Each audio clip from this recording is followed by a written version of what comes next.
ভূমিকম্প নিয়ে খুবই গুরুত্বপূর্ণ কিছু কথা বলেছেন। অবশ্যই ওনার কথাগুলো শুনে যাবেন এবং ভিডিওটা ভালো লাগলে বেশি বেশি করে শেয়ার করেন। ঠিক আছে, খুবই ভালো কথা বলেছেন, আগে ওনার কথাগুলো শুনেন।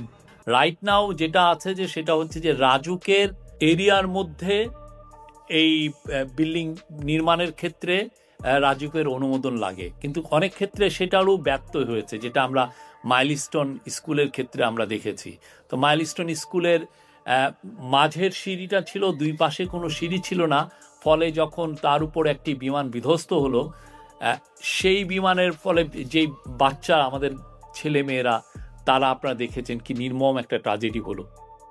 তারা আসলে যদি দুই পাশে স্টেয়ারকেস থাকতো, সিঁড়ি থাকতো, তাহলে হয়তোবা এতগুলো আমাদের ছেলে মেয়েদেরকে আমরা হারাতাম না।